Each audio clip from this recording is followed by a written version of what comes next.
আজকে ওসমান হাদির খুনে 17 লাখ টাকা নিয়ে অস্ত্র সহ গ্রেফতার হওয়ার পরেও বাইরে আসলো কেমনে, হিসাব আমরা মিলাইতে পারি না।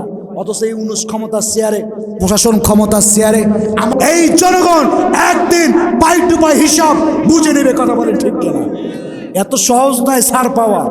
প্রিয় ভাইয়েরা আমার, আমি ডক্টর ইউনূস প্রশাসনকে বলতে চাই, আজকে হাদির খুনি বাইরে যায়, সুতরাং বোঝা যায় হাসিনা না থাকলেও তার প্রশাসন এখন পর্যন্ত বাইরে ঘুরছে। আর এই সমস্ত প্রশাসন বেছে বেছে যারা আল্লাহর জমিনে আল্লাহর দ্বীন কায়েমের আন্দোলন করে, যারা জমিনের মধ্যে কোরআনের কথা বলে, ইসলামের কথা বলে, এই সমস্ত শহীদ কাপড়ের ভাই সহ যারা এই জমিনের মধ্যে আল্লাহর কথা বলে, কোরআনের কথা বলে, ওদেরকে গুম করে এখনো গোপনে হত্যা করছে, কিলিং মিশন চালাচ্ছে। কথা বলে ঠিক কিনা? তবে এই জমিনের মধ্যে ভারতের প্রেসক্রিপশনও বেশি দিন টিকবে না, আমেরিকার প্রেসক্রিপশনও বেশি দিন টিকবে। কতক্ষণ টিকবে? এই জমিনের মধ্যে যদি কেউ মনে করে ক্ষমতার মালিক আমরা, এই ক্ষমতার চেয়ারের মধ্যে আসছি, আমাদেরকে কেউ নামাইতে পারবে না, কথা স্পষ্ট এবং স্পষ্ট। ক্ষমতার মালিক ভারতের দিল্লিও নয়, ক্ষমতার মালিক আমেরিকাও নয়, ক্ষমতার মালিককে। আর যখন ক্ষমতার মতে প্রতিহত করবে, দাঁত ভাঙ্গা জবাব দেবে। কথা বলে ঠিক কিনা?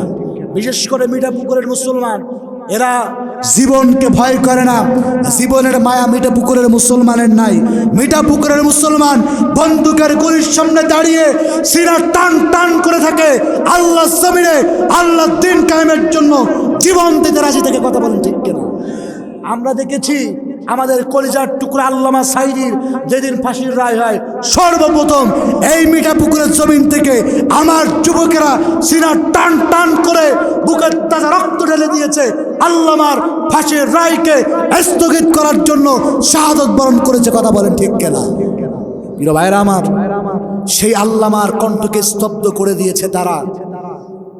এই পৃথিবীর জমিনে কোরআনের হক কথা বন্ধ করার জন্য, ইসলামের বাণীকে বন্ধ করার জন্য সমস্ত চেষ্টা তাদের শেষ। কিন্তু এই সমস্ত চেষ্টা করার পরে লাভ নাই।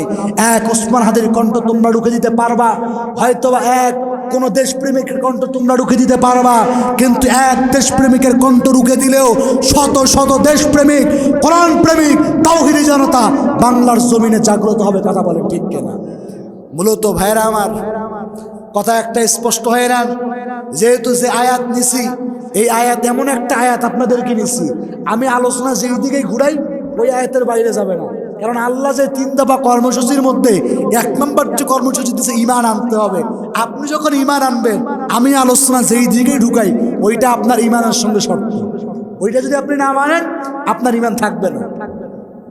এই জন্য প্রিয় ভাইরা আমার, গভীর মনোযোগ দেন।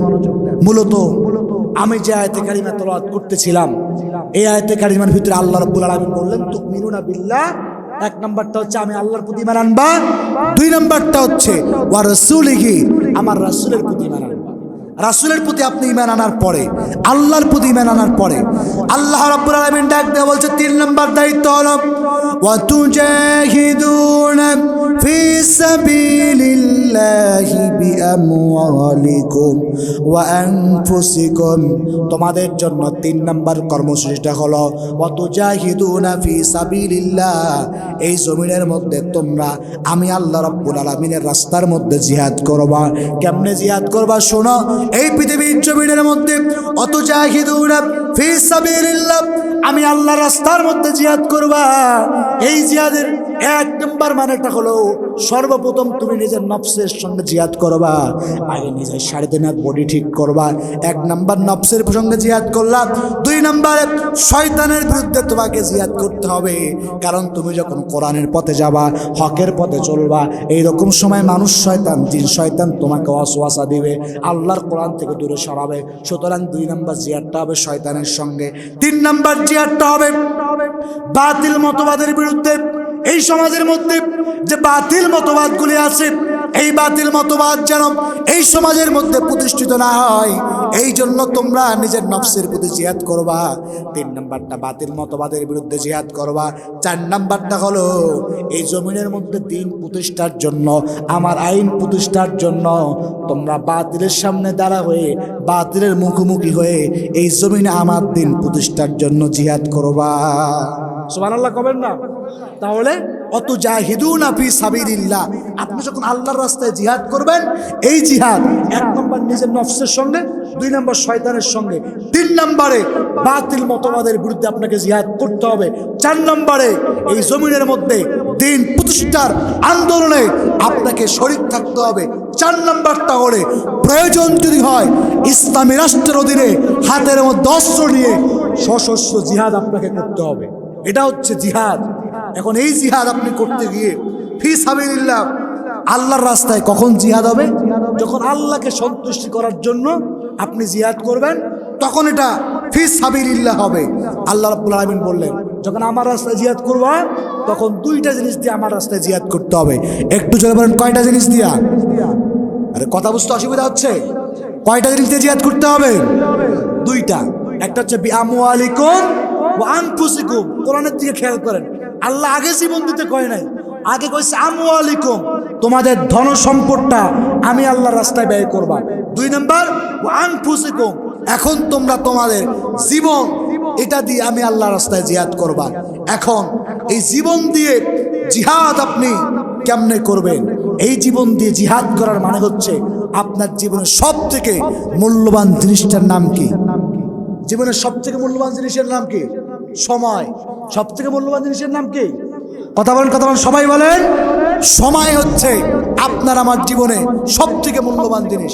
আল্লাহ তাআলা এই জন্য বলছে আনফুসাকুম, তোমরা তোমাদের জীবনের সময় দিয়ে আমি আল্লাহর রাস্তায় জিহাদ করবা।